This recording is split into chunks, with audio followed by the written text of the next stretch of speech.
Përshëndetje të gjithëve dhe mirë se erdhët në kuzhinën e Rajanës. Sot do të përgatisim së bashku mish me lëng në furrë.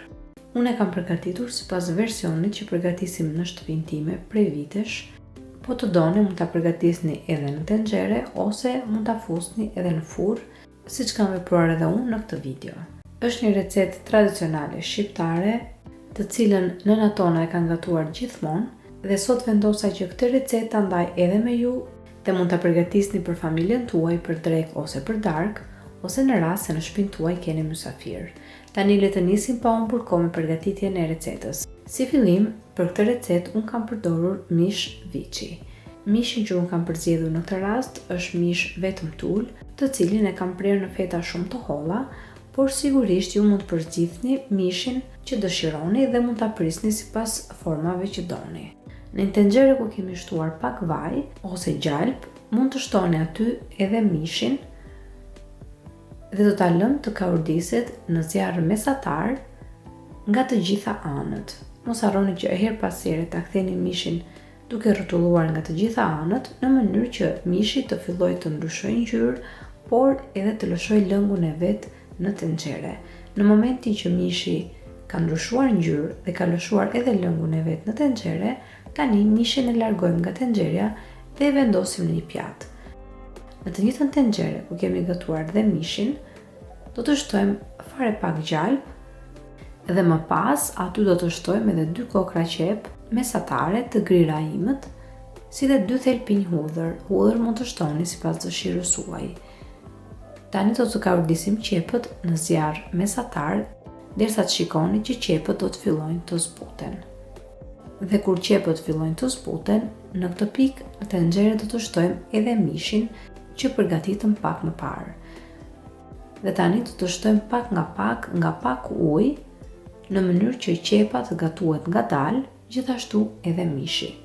Procesin do ta shikoni edhe vetë në video, një proces shumë i thjeshtë, e vetmja gjë që do të bëjmë është që her pas here ta kontrollojmë mishin dhe qepët, dhe në momentin që në tenxhere nuk ka më ujë, të shtoni nga pak ujë.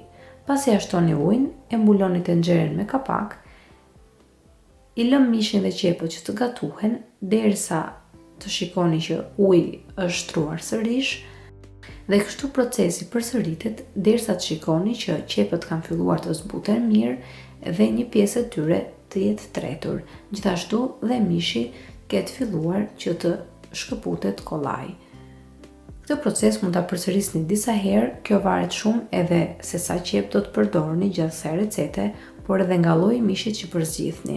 Nëse përzgjidhni mish qingji, do të gatuhet më shpejt dhe ky proces mund të jetë më i shkurtër, por në këtë rast, duke qenë se un kam mish viçi dhe për ta gatuar sa më mirë që të shkëputet më kollaj, unë e kam përsëritur disa herë procesin e hedhjes së ujit në tenxhere në mënyrë që edhe mishi edhe qepët të gatuheshin mirë. Në momentin që ju mendoni që qepët janë gatuar ashtu siç duhet, ashtu edhe mishi, mos harroni të shtoni në tenxhere edhe erëzat që preferoni për këtë recetë. Kur gatuaj këtë recetë, unë preferoj të shtoj pak piper të kuq, piper të zi, të shtoj pak rigon, si edhe 1 ose 2 lugë gjelle me uthull. Sasia e uthullës varet shumë nga shijet tuaja, po të doni mund ta bëni edhe pa uthull fare, varet si e preferoni ju në familjen tuaj.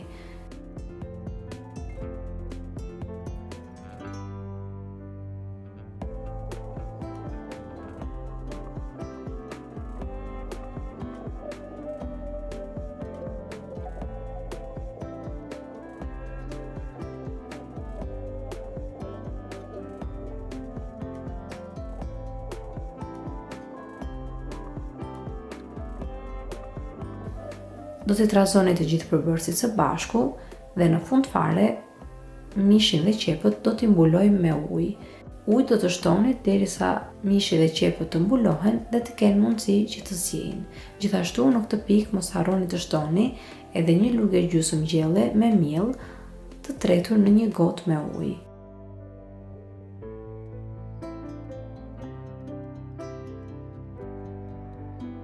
Më pas e shtoni edhe miellin e tretur në tenxhere, i trazojmë të gjithë përbërësit së bashku dhe tani do ta lëmë të gjithë masën në tenxhere që të marrë val.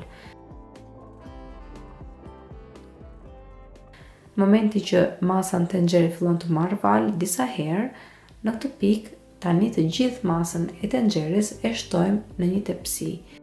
Tani kjo është një pjesë e recetës që po të doni mund të mos e bëni, pra po të doni këtë gjell mund ta përfundoni edhe në tenxhere dhe ta lini gjellën që të zgjidhë dhe të trashet derisa ju mendoni që gjella është gati dhe ka trashësinë që duhet. Nëse preferoni ta bëni kështu si unë, atëherë shumë mirë. Gjellën që keni përgatitur në tenxhere e shtojmë në një tavë dhe tavën e fusim në furrë për të paktën 25 ose 30 minuta në 200 gradë Celsius, ose derisa të shikoni që lëngu në tepsi ka shtruar pak dhe ka filluar të trashet. Se sa minuta do ta lini varet shumë edhe nga dëshira juaj se sa të trashe doni lëngu në fund. Dhe kur mendoni që tava është gati, pas 20 minutash mund ta hiqni nga furra dhe tani e keni gati që këtë tavë ta konsumoni me familjen tuaj. Siç ju thash, mund ta përgatisni edhe në tenxhere ose për një shije më të mirë, mund ta bëni këtë tavë në furrë. Besoni që në furrë me një shije tjetër, edhe mishi, edhe lëngu dhe bëhet edhe më e shijshme. Ne këtë version e preferojmë shumë në familje. Megjithatë, unë e përgatis edhe në tenxhere, varet sipas kohës që kam. Tani nuk na ngele gjë tjetër veç se ta shijojmë me familjen tonë. Është një recetë, siç ju thash, e lehtë, jo me shumë përbërës, një nga ato recetat tradicionale shqiptare që sa herë provon të nxjerr mallin e shtëpisë dhe të fëmijërisë.